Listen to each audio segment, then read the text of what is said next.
ನಮ್ಮ ದೂರುದಾರರು ಸ್ನೇಹಮಯಿ ಕೃಷ್ಣ ಅವರು ತಮ್ಮ ಸ್ಟುಡಿಯೋದಲ್ಲಿ ಕೊಟ್ಟಿರೋ ದಾಖಲಾತಿ ಪ್ರಕಾರ 1996 ಅಲ್ಲಿ ದೇವರಾಜ್ ಅವರು ಏನು ನಗರ ಆ ಸಂದರ್ಭದಲ್ಲಿದ್ದಂಥ ನಗರಾಭಿವೃದ್ಧಿ ಸಚಿವರ ಗಮನಕ್ಕೆ ಒಂದು ಪತ್ರವನ್ನು ಬರೀತಾರೆ.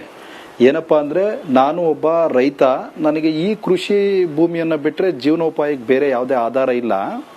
ಹಾಗಾಗಿ ಈ ಭೂಮಿಯನ್ನ ಮೂಡಾಗೆ ಡಿನೋಟಿಫಿಕೇಶನ್ ಮಾಡೋದ್ ಬೇಡ, ನನಗೆ ಜೀವನೋಪಾಯಕ್ಕೆ ಇದನ್ನ ಬಿಟ್ಕೊಡಿ ಅಂತೇಳಿ ದೇವರಾಜ್ ಪತ್ರ ಬರೀತಾನೆ. ಇಲ್ಲಿ ಒಂದು ಸೂಕ್ಷ್ಮ ಗಮನಿಸಬೇಕಾದ ಏನಪ್ಪ ವಿಷಯ ಅಂದ್ರೆ, ದೇವರಾಜ್ ಅವ್ರಿಗೆ ಅಲ್ಲಿ ಲ್ಯಾಂಡ್ ಅಲ್ಲಿ ರೈಟ್ಸೇ ಇಲ್ಲ.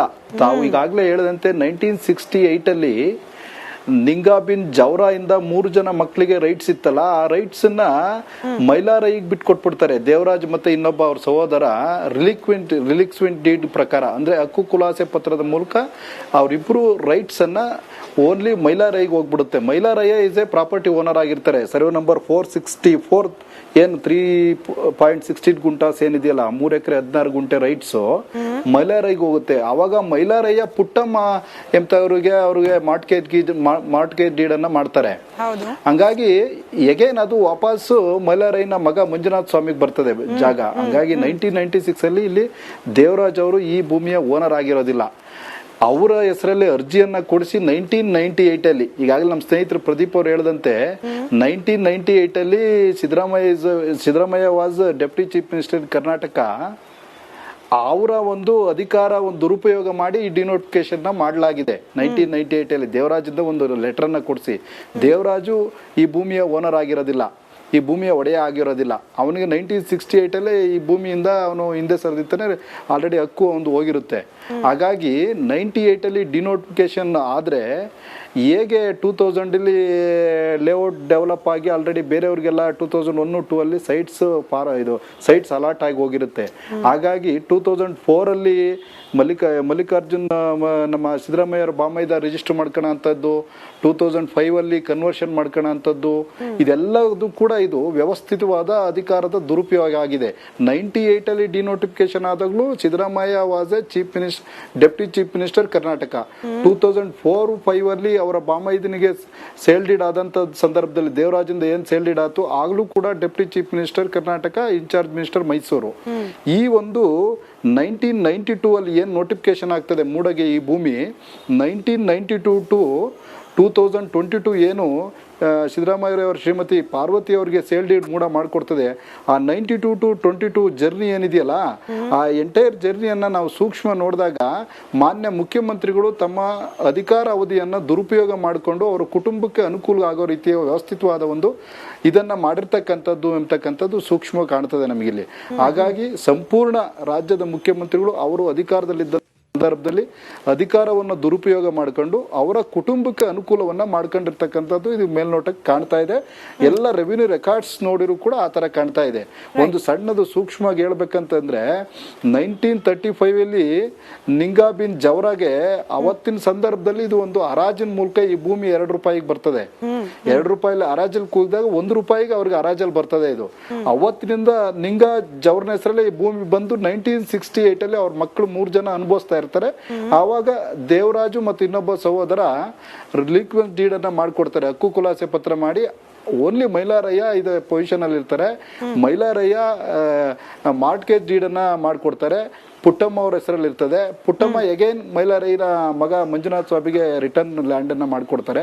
ಹಾಗಾಗಿ ಎಲ್ಲೂ ಕೂಡ ದೇವರಾಜು ಈ ಆಸ್ತಿಯ ಓನರ್ ಆಗಿರೋದಿಲ್ಲ. ಹಂಗಾಗಿ ಈಗಾಗಲೇ 98 ಅಲ್ಲಿ ಡಿನೋಟಿಫಿಕೇಶನ್ ಮಾಡಿರೋಂಥದ್ದು, ಆ ಸಂದರ್ಭದ ಅಧಿಕಾರ ದುರುಪಯೋಗ, 2004-5 ಅಲ್ಲಿ ಮಾಡಿರೋಂಥ ಕನ್ವರ್ಷನ್, ಆಮೇಲೆ ನೋಡಿ 2004-5 ಅಲ್ಲಿ ಏನು ಸೇಲ್ ಡೀಡ್ ಆಗ್ತದೆ ಮಾನ್ಯ ಮುಖ್ಯಮಂತ್ರಿಗಳ ಬಾಮೈದ್ರಿಗೆ, ಅವಾಗ ಸೇಲ್ ಡೀಡು ಗಮನಿಸಿ ನೀವು, ರಿಜಿಸ್ಟ್ರೇಷನ್ ಆದ 1 ವಾರದ ನಂತರದ ಪೇಪರ್ ಇರ್ತದೆ ಡೇಟು.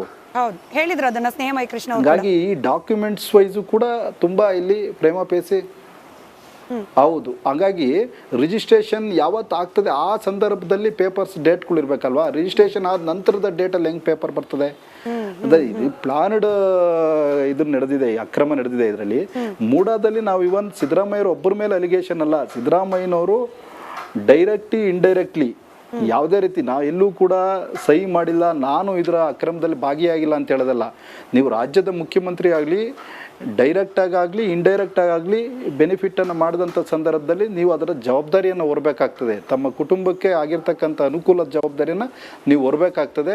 ತಮ್ಮ ಪುತ್ರವರು ಕೂಡ 2017-18ರಲ್ಲಿ ಅಲ್ಲಿ ಶಾಸಕರಾಗಿ ಮೂಡಾಗೆ ಅವರು ಸದಸ್ಯರಾಗಿರ್ತಾರೆ. ಆ ಮೂಡಾದ ನಿರ್ಧಾರಗಳ ಸಂದರ್ಭದಲ್ಲಿ ಇವರು ಕೂಡ ಅಲ್ಲಿರ್ತಾರೆ.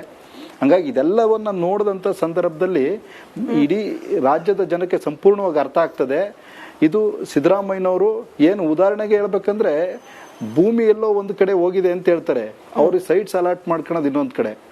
ಹಾಗಾಗಿ ವೆರಿ ಕ್ಲಿಯರ್ ಆಗಿ ಹೇಳ್ತದೆ 1992 ನೋಟಿಫಿಕೇಶನ್ ಇದ್ರ ಪ್ರಕಾರ ಅವ್ರು ಎಲ್ಲಿ ಜಾಗ ಹೋಗ್ತದೆ ಅಲ್ಲಿ ಅವರಿಗೆ ಸೈಟ್ಸನ್ನು ಜಾಗವನ್ನು ಸರ್ಕಾರ ಕೊಡಬೇಕು ಅಂತ ಹೇಳ್ತದೆ. ಹಂಗಾಗಿ ಇದೆಲ್ಲದನ್ನ ನೋಡಿದಂಥ ಸಂದರ್ಭದಲ್ಲಿ ಇವರು ಉದ್ದೇಶಪೂರ್ವಕವಾಗಿ ಇದನ್ನ ಅಕ್ರಮ ಮಾಡಿರ್ತಕ್ಕಂಥದ್ದು ಈ ಮೂಡದಲ್ಲಿ ನಡೀತಾ ಇದೆ. ಸಾವಿರಾರು ಕೋಟಿಗಳ ಅಕ್ರಮ ಆಗ್ತಾ ಇದೆ ಇಲ್ಲಿ ಮೂಡದಲ್ಲಿ. ಬಡವರುಗಳು ಇವತ್ತು ಕೂಡ ಅಪ್ಲಿಕೇಶನ್ ಅನ್ನ ಹಾಕಿ ಸೈಟ್ಗಾಗಿ ವೆಯ್ಟ್ ಮಾಡ್ತಾ ಇದ್ದಾರೆ. ಅವ್ರು ಯಾರಿಗೂ ಕೂಡ ಬಡವರಿಗೆ ಸೈಟ್ ಅಲ್ಲಿ ಸಿಗ್ತಾ ಇಲ್ಲ. ಹಂಗಾಗಿ ಮುಂದಿನ ಹಂತದಲ್ಲಿ ಪ್ರಶ್ನೆಯಲ್ಲಿ ಕೇಳೋಣ ಅಂತಿದ್ದೆ. ನಾನು ಎಸ್ ಪೊನ್ನಣ್ಣ ಅವರ ಸಂದರ್ಶನ ಮಾಡಿದಾಗ ಕೇಳಿದ್ರು, ನೋಡಿ ಇಲ್ಲಿ ಹಗರಣ ಆಗಿದೆ ಅನ್ನೋದೇ ನಿಜ ಅಂತ ಒಪ್ಕೊಳ್ಳೋದಾದ್ರೆ ಕೇವಲ ಸಿದ್ದರಾಮಯ್ಯನವ್ರು ಮಾತ್ರ ತಪ್ಪಿತಸ್ಥರಾಗ್ತಾರಾ?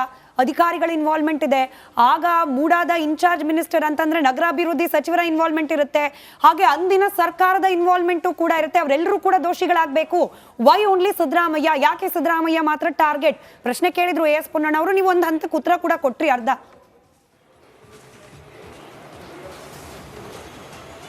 ಇಲ್ಲ, ಇನ್ನೊಂದು ತಾವು ಕೇಳಿದ್ದು ಸರಿ ಇದೆ ಮೇಡಮ್. ನಾವು ಅದಕ್ಕೆ ನಮ್ಮ ದೂರುದಾರ ನಮ್ಮನ್ನು ಸಂಪರ್ಕ ಮಾಡಿದಂಥ ಸಂದರ್ಭದಲ್ಲಿ ನಾವೊಂದು ಖಾಸಗಿ ದೂರನ್ನ ಜನಪ್ರತಿನಿಧಿಗಳ ನ್ಯಾಯಾಲಯದಲ್ಲಿ ಹಾಕಿದಂಥ ದೂರಿನಲ್ಲಿ ನಾವು ಪ್ರೇಯರಲ್ಲಿ ವೆರಿ ಕ್ಲಿಯರ್ ಆಗಿ ಕೇಳಿದೀವಿ, ಯಾವುದೇ ರಾಜ್ಯ ಸರ್ಕಾರದ ಅಂಗಸಂಸ್ಥೆ ಅಲ್ಲದೆ ಇರತಕ್ಕಂಥ, ರಾಜ್ಯ ಸರ್ಕಾರದ ಅಂಡರಲ್ಲಿ ಇಲ್ಲದೆ ಇರತಕ್ಕಂಥ ಯಾವುದೇ ಇಂಡಿಪೆಂಡೆಂಟ್ ಏಜೆನ್ಸಿಗೆ ಈ ಒಂದು ಇನ್ವೆಸ್ಟಿಗೇಷನ್ ಅನ್ನ ಮಾಡಲಿಕ್ಕೆ ಡೈರೆಕ್ಷನ್ ಕೊಡಬೇಕು ಕೋರ್ಟು ಎಂಬತಕ್ಕಂಥದ್ದನ್ನು ನಾವು ಕೇಳಿದೀವಿ.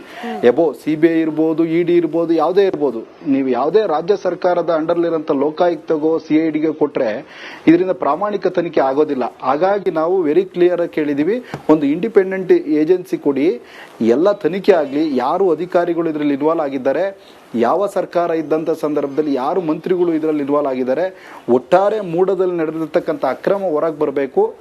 ಯಾರು ಈ ಒಂದು ಅಕ್ರಮದಲ್ಲಿ ಪಾಲ್ಗೊಂಡಿದ್ದಾರೆ ಅವರಿಗೆ ಶಿಕ್ಷೆ ಆಗ್ಬೇಕು ಅನ್ನೋದು ಅಷ್ಟೇ ಇಲ್ಲಿ ಉದ್ದೇಶ. ಇಲ್ಲಿ ಮುಖ್ಯಮಂತ್ರಿಗಳು ಒಬ್ಬರೇ ಮಾಡಿದ್ದಾರೆ ಅನ್ನೋದು ಉದ್ದೇಶ ಅಲ್ಲ. ಇಲ್ಲಿ ಒಟ್ಟಾರೆ ಆಗಿರ್ತಕ್ಕಂಥ ಸಾವಿರಾರು ಕೋಟಿ ಹಗರಣದ, ಇದು ಜನಸಾಮಾನ್ಯರ ಹಗರಣದ ಹಣ ಏನಿದೆಯಲ್ಲ, ಇದನ್ನ ವಾಪಸ್ ಬರ್ಬೇಕು ಸರ್ಕಾರಕ್ಕೆ.